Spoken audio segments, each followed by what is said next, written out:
मैं आज आपके साथ बात करना चाहता हूं कि कैसे हम प्रभु यीशु मसीह को दूसरों के साथ बांट सकते हैं।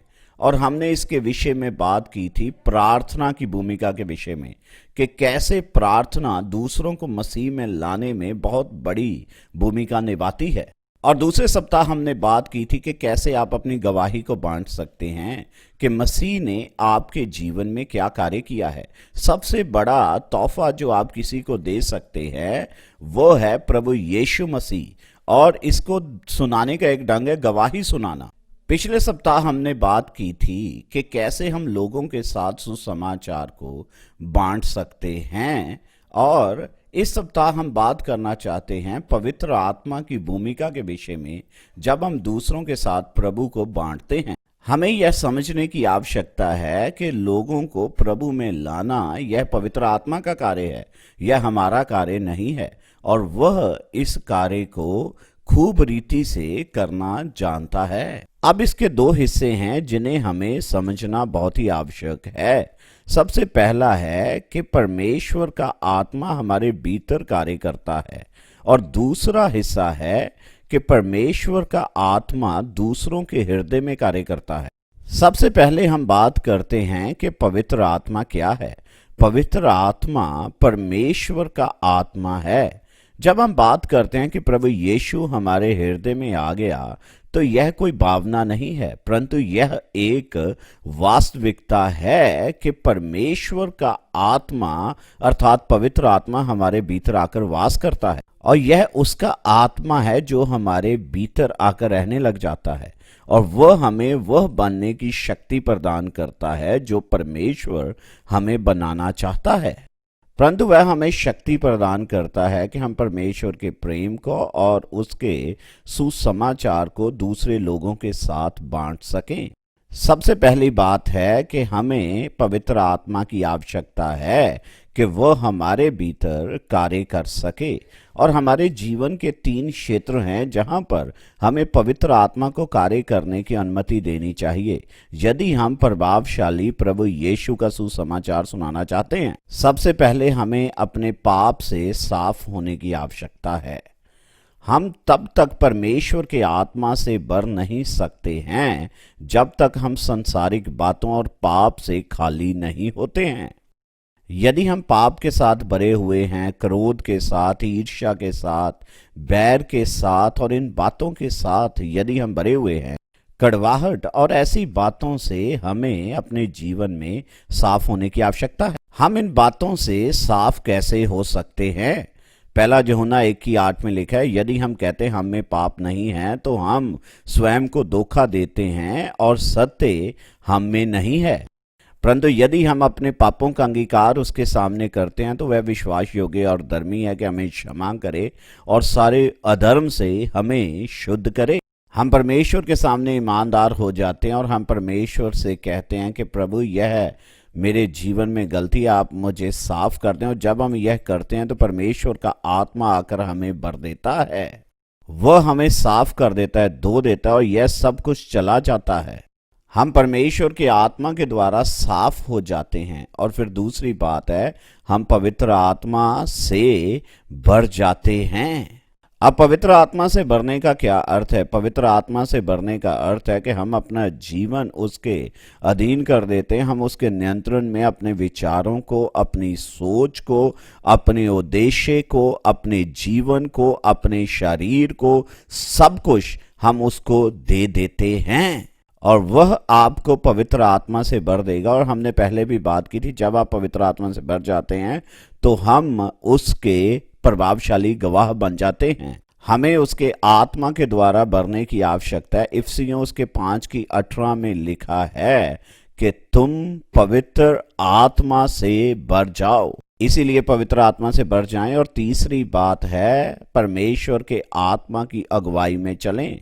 बाइबल में लिखा है, जितने परमेश्वर के आत्मा की अगुवाई में चलते हैं वह परमेश्वर के पुत्र हैं। इसका क्या अर्थ है? इसका अर्थ है आप चलते हैं, और यह एक बार का कार्य नहीं है, और प्रति सुबह जब आप उठते हैं आप उसे कहते हैं, परमेश्वर यह मेरा जीवन है, मैं आपको अपना समर्पित कर देता हूं, मुझे ले लें और मुझे अपनी महिमा के लिए इस्तेमाल करें। और जब आप ऐसा करते हैं तो मसीही जीवन एक एडवेंचर भरा हो जाता है। आप वहां जाते हैं जहां वह ले जाना चाहता है, आप वह करते हैं जो वह करवाना चाहता है, आप वह बोलते हैं जो वह बुलवाना चाहता है। और जो लोग आपके मार्ग में आपसे मिलते हैं आप उनके साथ सुसमाचार को बांटते हैं, आप उनके साथ प्रभु को बांट पाते हैं।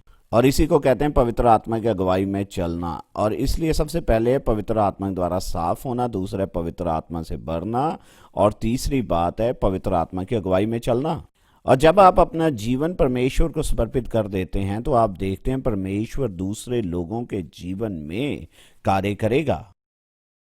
अब पवित्र आत्मा है जो दूसरों को मसीह में लेकर आता है। और हम इस बात को समझें कि यह पवित्र आत्मा का कार्य है कि वह लोगों को परमेश्वर के पास लाता है। यूहन्ना 6 अध्याय में बहुत से लोग मसीह के पीछे चलते रहे, लेकिन उन्होंने चलना छोड़ दिया जब यीशु ने एक बात कही।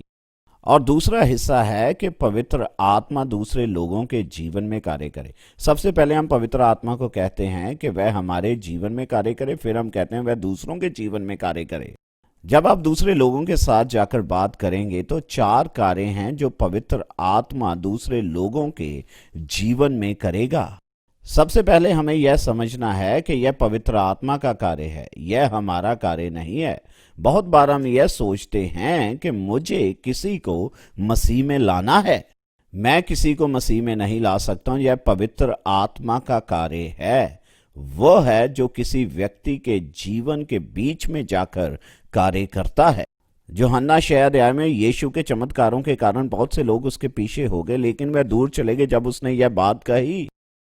उसने कहा, कोई मेरे पास नहीं आ सकता जब तक मेरा पिता उसे खींचकर मेरे पास नहीं लेकर आता। आप देखें, यह पवित्र आत्मा का कार्य है, यह परमेश्वर का कार्य है जो वह लोगों को अपनी ओर खींचता है। आपको यह समझना होगा कि यह पवित्र आत्मा का कार्य है।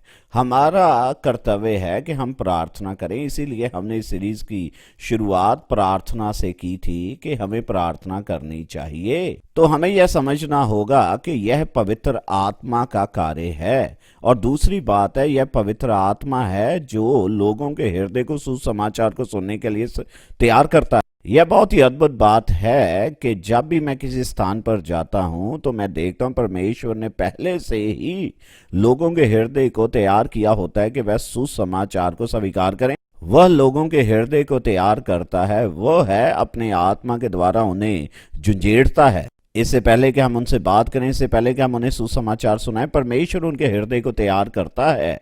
परमेश्वर ऐसी परिस्थितियां बनाता है, परमेश्वर उनके जीवन में लोगों को लेकर आता है जो उन्हें दिखाते हैं उन्हें परमेश्वर की आवश्यकता है। आपके मित्र हैं, आपके परिवार के लोग हैं जिनसे आप प्रेम करते हैं, परमेश्वर भी उनसे प्रेम करता है और इसीलिए वह उनके हृदय को सुसमाचार के लिए तैयार करता है। अब तीसरा कार्य जो पवित्र आत्मा करता है वह एक व्यक्ति को पाप के विषय में, धर्म के विषय में और न्याय के विषय में निरुत्तर करता है। आप देखें, हर एक व्यक्ति जो है अपने विषय में बहुत ही अच्छा सोचता है। वह सोचता है कि मैं तो बिल्कुल ठीक हूँ और मैं बहुत ही बढ़िया व्यक्ति हूँ, परंतु हम सभी ने पाप किया, हम परमेश्वर की महिमा से रहते हैं और पवित्र आत्मा हमें दिखाता है और दूसरों को दिखाता है कि हम पापी हैं। और वह धर्म के विषय में कायल करता है कि सच्ची धार्मिकता कहाँ पाई जाती है, और सच्ची धार्मिकता केवल प्रभु यीशु मसीह में पाई जाती है। और पवित्र आत्मा उन लोगों को दिखाता है कि केवल प्रभु यीशु मसीह ही है जिसने बिल्कुल सिद्ध, पवित्र और निर्दोष जीवन जीकर दिखाया है। और वह उन्हें प्रभु यीशु मसीह की धार्मिकता के विषय में कायल करता है और फिर वह उन्हें न्याय के विषय में कायल करता है। और एक दिन आ रहा है जब हम सभी को परमेश्वर के सिंहासन के सामने खड़े होना होगा और एक ही है जो हमें बचा सकता है और वह है प्रभु यीशु। और आप देखें, यह पवित्र आत्मा का कार्य है कि वह लोगों को कायल करता है कि उन्हें यह बताए कि उनकी एक ही आशा है और वह यीशु। और जब हम परमेश्वर के सामने खड़े होंगे तो हमारे भले कार्य हमें स्वर्ग में नहीं ले जा पाएंगे, परंतु यह पवित्र आत्मा प्रभु यीशु मसीह का कार्य है जो हमें हमारे भीतर बदल देता है। और अंतिम काम जो पवित्र आत्मा करेगा वह यीशु मसीह को आदर, महिमा और स्तुति देगा। और वह लोगों को परमेश्वर की महिमा दिखाएगा। और आज संसार को प्रभु यीशु मसीह की महिमा, उसके वैभव और उसके जलाल को देखने की आवश्यकता है। पवित्र आत्मा पुरुषों और स्त्रियों को यीशु मसीह की महिमा के विषय में कायल करेगा। तो पवित्र आत्मा हमारे जीवन में कार्य करता है और उन लोगों के जीवन में कार्य करता है जिनसे हम बहुत प्रेम करते हैं। और पवित्र आत्मा लोगों के जीवन में कार्य करता है कि उन्हें दिखाए कि उन्हें परमेश्वर की आवश्यकता है। इसलिए हम प्रार्थना करें कि परमेश्वर का आत्मा हमारे जीवन में कार्य करे, उन लोगों के जीवन में कार्य करे जिनके साथ हम सुसमाचार को बांटते हैं। और मैं विश्वास करता हूं परमेश्वर आने वाले सप्ताह में बड़ा कार्य करना जा रहा है, क्योंकि हम आने वाले सप्ताह में लोगों के साथ सुसमाचार को बांटने जा रहे हैं।